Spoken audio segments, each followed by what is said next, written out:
All right, today we're going to tackle a word that seems simple, but is actually super powerful. Would.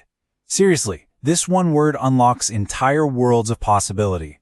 It's the key to talking about dreams, regrets, even stubborn habits. And by the time we're done here, you are going to have mastered all of its different personalities. So, let me ask you something right off the bat. What would you do if you could travel absolutely anywhere in the world right this second? Just think about it. That feeling of pure imagination. Well, that's the heart of would. So here's our game plan. We're going to start with those big what-if scenarios. Then we'll do a little time travel to the imaginary past, we'll meet the stubborn side of would, and then we'll wrap it all up with a quick quiz to see what you've learned. Okay, so first up, the world of what if. This is where would spends most of its time, you know? It lives in our dreams, our hopes, our daydreams. It's all about talking about things that aren't quite real, at least not yet.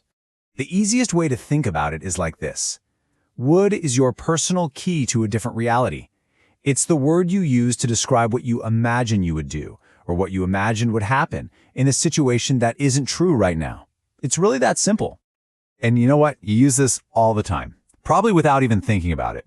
Every time you say, "Oh, it would be so nice to buy a new car," or "I'd love to live by the ocean," you're painting a picture. You're describing a life that's not your current one. You're using would to dream. All right, section 2. So we've used would to imagine a different present. But what if we want to look back and imagine a different past? Well, for that, we need to add a couple of extra words to our magic formula. And here it is. The magic formula is would have plus the past participle. You know, that's the third form of a verb, like eaten, seen, or called. This combo right here, it's your verbal time machine. It lets you talk about a past that could have been, but wasn't. And this slide just lays it out perfectly. Look on the left. I would call Sue is about right now, an imaginary present. I can't do it. But on the right, I would have called is about an imaginary past. I couldn't do it back then. You see how that one little change from would to would have completely shifts the timeline? It's so cool. Okay, if there's one pattern you walk away with today, let it be this one. If I had known, I would have told you. Just burn that into your brain. It's the perfect structure for talking about past regrets or what-ifs. It's a classic for a reason. All right, let's shift gears for our third section. So far, would has been all about imagination and possibility. But now, we're going to meet its stubborn, slightly grumpy alter ego, wouldn't, which is all about refusal.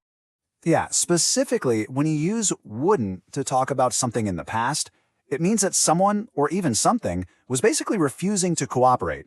It's like they were just folding their arms and saying, nope, not going to do it. And what's really interesting is how this works for both people and things. A person wouldn't listen. That makes sense. They refused. But a car can also refuse to start. Or your laptop can refuse to turn on. It's like we give these objects a stubborn little personality. Ugh, I turned the key over and over, but the car just wouldn't start.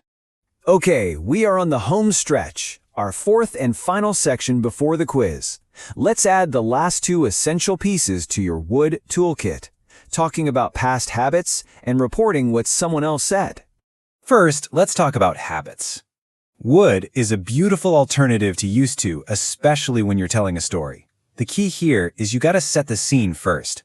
Say something like, when I was a kid, and then you can say, I would play outside for hours. It just has this wonderful, nostalgic storytelling vibe to it. And the last piece of the puzzle, would, is basically the past tense of will. So if Anne says, right now, I will not be late, and tomorrow you're telling a friend about it, you'd say, Anne promised she would not be late. Easy, right? Will just becomes would. Okay, you made it. We've seen would for dreaming, for looking back, for refusal, for habits. We've covered a ton of ground. Now it's time to put all that new knowledge to the test. Let's do a quick-fire quiz. You ready? Question number 1. I, blank, helped you, but I didn't know you needed help. Should it be would or would have? Take a second. The answer is would have. And the big clue is in the second part of the sentence. I didn't know. That word didn't locks the whole thing in the past, so we need our time machine. Would have. Question 2. If someone says, I asked him nicely, but he wouldn't move, what do they mean? A, he was physically unable to move, or B, he refused to move? Yes, the answer is B. That is our stubborn wouldn't in action. It's not that he couldn't, it's that he refused. He was being difficult. Okay, final question. Let's test that past habits rule.